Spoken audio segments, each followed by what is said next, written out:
Je voudrais qu'on écoute Jean-Paul Garot, qui est au téléphone avec nous. Bonjour Jean-Paul Garot. Oui, bonjour. Vous êtes président de la nouvelle association professionnelle des magistrats. Vous êtes ancien parlementaire UMP du département de la Gironde. Je vous pose la même question.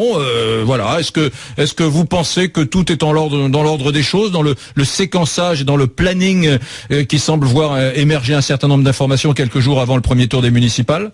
Si nous étions dans l'ordre normal des choses, eh bien tout ceci serait effectivement en cours d'instruction. Les juges d'instruction feraient bien leur travail, instruiraient dans le respect des règles du code de procédure pénale.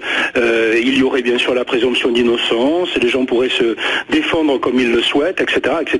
Or, nous ne sommes pas du tout dans le cours normal des choses. Tout ceci est livré à la vindicte populaire, tout ceci est livré partiellement et partiellement. Donc nous avons là aussi, et encore une fois, parce que ce n'est pas la première fois, un déballage qui se fait effectivement au niveau public d'une vision très parcellaire d'un dossier dont nous aurons le résultat judiciaire dans plusieurs mois. Et dans plusieurs mois, nous verrons qui a raison, qui a tort. Mais à ce moment-là, naturellement, ça intéressera certainement beaucoup moins de monde, car nous sommes, comme nous le savons bien, à quelques jours d'élections municipales. Alors moi je veux bien, si vous voulez, M. Brunet, je suis tout à fait d'accord avec tout ce que j'entends, mais enfin quand même, on n'est pas là pour parler la langue de bois. On est là pour dire les choses. Les Français ne sont pas des nigauds. Hein. Donc je crois que actuellement, on parle sans arrêt de ce dossier, de cette affaire, et de certaines bribes du dossier. Et puis bien sûr, on passe sous silence après tout le reste, et notamment la conjoncture économique et autres, hein, tout ce qui se passe par ailleurs, qui intéresse quand même ô combien les Français. Les Français qui ignorent d'ailleurs le fonctionnement de la justice, et ça c'est un autre gros problème. Et les Français qui quand même qui ne sont pas vraiment dupes de la situation, quand on sort d'une façon très parcellaire tout ceci, alors que normalement c'est dans le cours normal des institutions, tout ceci devrait être à l'intérieur de l'institution judiciaire, à l'intérieur de laquelle nous avons heureusement des droits, mais là il n'y a plus aucun droit, et tout est livré, et nous sommes dans quelque chose qui est vraiment détestable, parce que plus personne n'y comprend rien, ça donne l'impression que tous les politiques sont à mettre dans le même sac, et finalement moi je suis vraiment, je regrette énormément tout ceci, parce que je crois beaucoup en la justice, que je connais très bien, je crois beaucoup en la politique, aussi au sens noble du terme. Je sais qu'il y a beaucoup de gens dans l'un et l'autre qui travaillent très bien, mais tout ceci se fait au détriment du fonctionnement de l'État, c'est très destructeur. Vous croyez à la justice, pardon, mais je vais prendre quelques affaires de ces dernières semaines. Le procureur général de Paris, Monsieur Faletti, qui est reçu par des adjoints de Madame Taubira, à qui on demande, comme il était vaguement de droite, on lui demande d'avoir la gentillesse de s'effacer, de partir pour remplacer quelqu'un qui ressemble qui est davantage le profil, hein.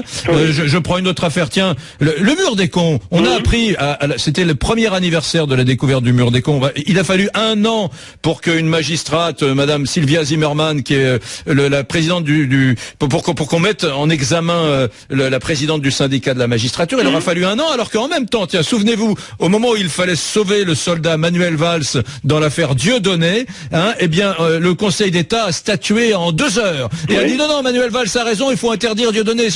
La justice, on a l'impression quand même qu'elle a la capacité à se mettre en branle de façon assez discernée, vous voyez, qu'elle choisit ses affaires. C'est plus que des dérapages. Moi, je suis tout à fait d'accord avec vous. Nous avons publié à la nouvelle association professionnelle des magistrats sur notre site internet, nous avons publié effectivement tout ce que nous pensions de cela. Et cela, si vous voulez, est à mettre évidemment en parallèle avec le discours théorique qui est donné par le gouvernement et notamment par la garde des Sceaux en ce qui concerne effectivement le cours normal de la justice, qui se heurte à la réalité. Moi, ce qui s'est passé avec le procureur général de Paris, nous l'avons effectivement complètement dénoncé, et nous avons dénoncé aussi le mur des cons. D'ailleurs, je pense même que j'y suis épinglé moi-même, donc c'est pour vous dire que je comprends ce que vous venez de dire.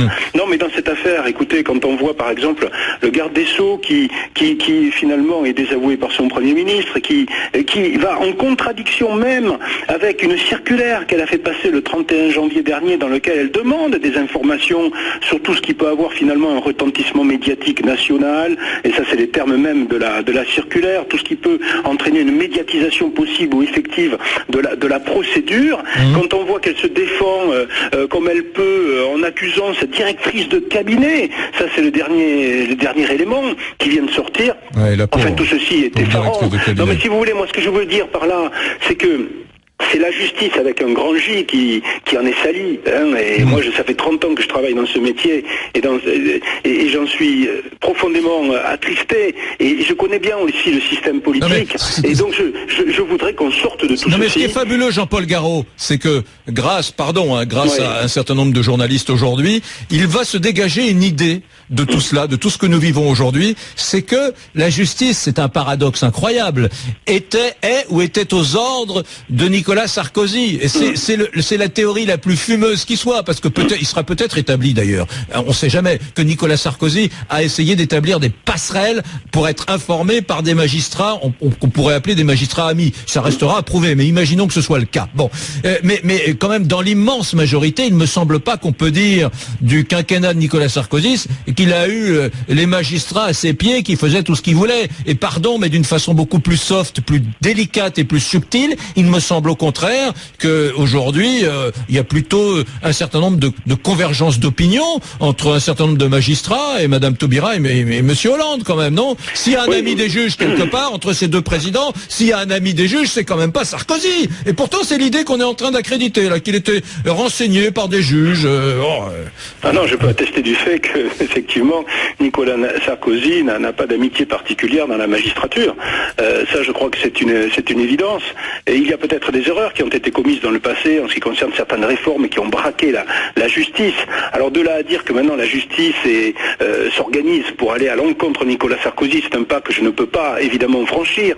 C'est bien évident parce qu'une immense majorité des magistrats ne sont pas comme ça. Mais il est certain qu'un fossé s'est creusé, et c'est ça que je regrette profondément, entre le système politique et le système judiciaire, alors que les deux fonctionnent dans l'intérêt normalement de l'État et dans le respect évidemment des prérogatives de chacun, et notamment de l'indépendance. Il y a une perversion en fait de la notion d'indépendance dans la magistrature qui fait que nous sommes face à une situation effectivement complètement explosive qui est au gré des situations et des fuites qu'il y a, des fuites quand même incroyables qu'il y a dans les dossiers et qui se retrouvent dans la presse. Et maintenant le tribunal c'est la presse, ce n'est plus les enseignes de justice. Et là on a un énorme problème de démocratie. Vous avez vu ce moment de connivence magnifique que je vais vous faire écouter entre François Hollande qui tutoie Edoui Plenel. C'était en 2010, il y a déjà quelques années, mais écoutez, tenez, écoutez. Oui. Tu n'as pas encore arrêté le délinquant Non, je fais mon travail.